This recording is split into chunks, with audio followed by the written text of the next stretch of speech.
Hello, I'm Meghnad and I'm a storyteller.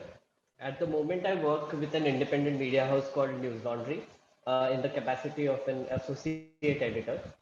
We are not dependent on advertisements, not government ads or ads from corporations.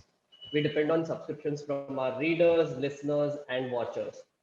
So today I want to talk to you about how independent subscriber funded media is the only way public interest journalism can survive going forward. Right. So first some background about me. So in my previous life, I've worked with members of parliament as a research aide. One thing politicians are really good at is how they tell stories and how they convince people. Over the years, I've understood the power of storytelling. So instead of giving you a boring lecture, I'm going to tell you a story, right? About two media houses. The story goes something like this. Just picture this. There is this big media house, literal giant building with thousands of employees inside. A studio where anchors can scream their heads off, makeup rooms to make their heads look, pretty while they're screaming their heads off. Uh, Conference rooms, editorial rooms, canteens, big building. So for the purpose of our completely fictional story, imagine this media house is not actually on the ground level, but it's a little higher up, right? Say 3 floors over the ground. Now, under this media house, uh, it requires a lot of support, right? So there are 10 big concrete pillars underneath which are supporting the weight. Out of these 10 concrete pillars, 7 are sponsored by companies like Vimal, Timal, Kamal, Jamal, Khushlani, Phalani, and Dhimkani. And other 3 are sponsored by governments. Corporate and government ads pay for these pillars, right? These 10 pillars. Again, 7 by advertisers, 3 by government. So let's look at our other media. Let's keep this one a little bit aside and look at the other one. This is the smallish type cottage house, cottage type house. Not as big as the big media house, which we just kept aside. They have a small editorial room, an eating area, a desk room, a production room, and some 50 odd employees inside. It's a cute little operation, so to speak. So now this media house is also above ground level with pillars underneath. But unlike that media house, sorry, I kept it aside here. I keep forgetting.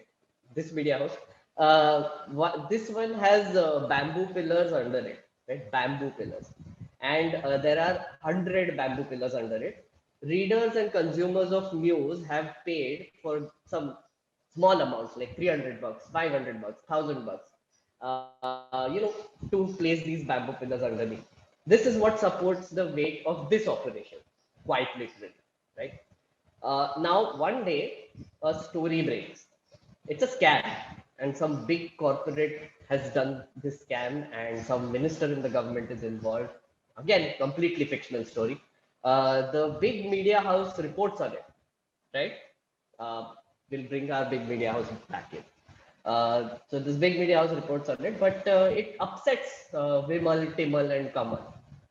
They are like, your pillars are gone, so the pillars are gone. The 3 pillars are just taken away. Then one more follows. So now instead of 10 pillars, there are 6 pillars, right here.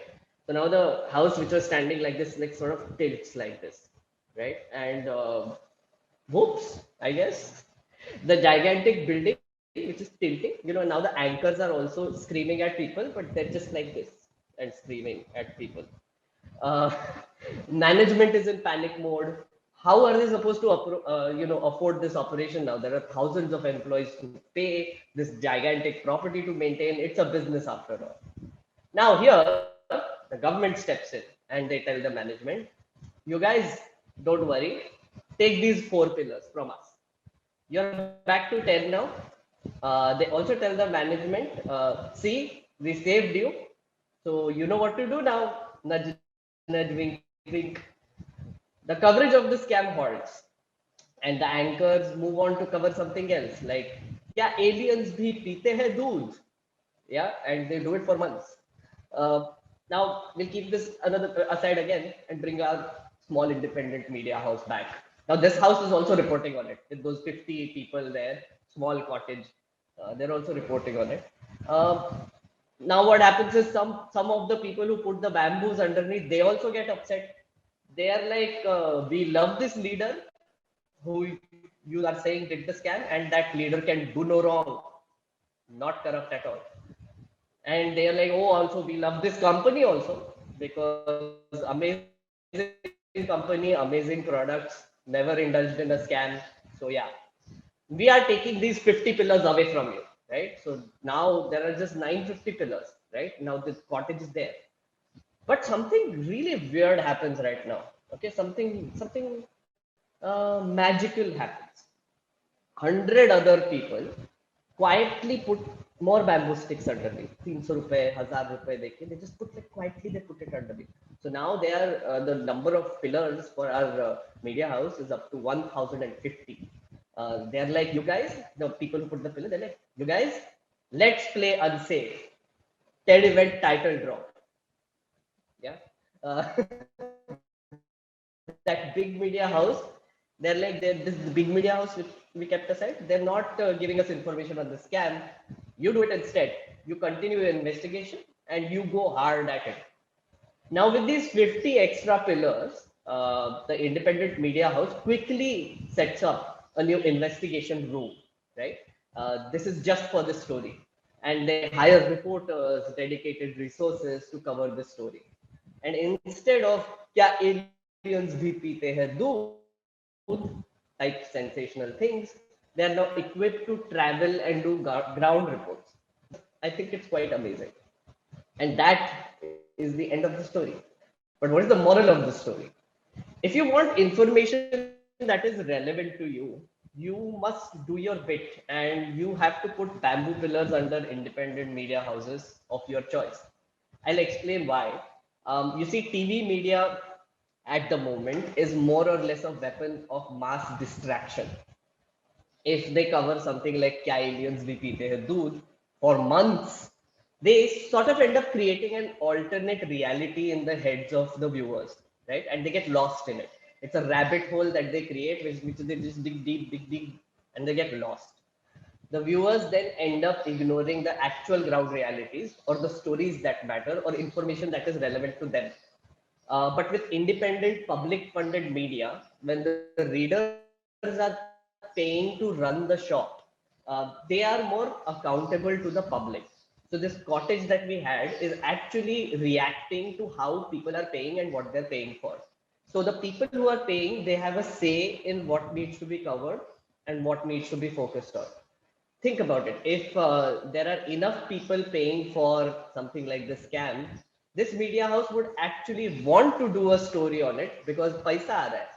It becomes an incentive for journalists to cover something because people want it, to do public interest journalism. For instance, I'm in Bengal right now, and I'm covering the elections, and a lot of stories we are doing are based on tips which have been given by our subscribers in Bengal. And some of the subscribers are actually accompanying us in their constituencies and helping us out with travel, with understanding the ground and everything. They're like, this story we need to look at it, etc. And of course, our editorial filters also come on top. So it's not like the subscriber is just saying it, so we should just do it. We have an editorial filter that helps us also understand that, yeah, this story seems legit. Let's go for it. This is what direct accountability in the media looks like. You see, we have been getting news practically for free because advertisers support the operation. The ad funded media is loyal to the advertisers, both corporate and government, because they have a business to run. When you think about it, news is actually a public good. You do pay for things that are public good. So when you are willing to pay for news, which is a public good, only then will you get information that is relevant to you. So yeah, support independent media and pay to keep news free of influence from governments and corporations, because that is what the media is the only way forward. Thank you.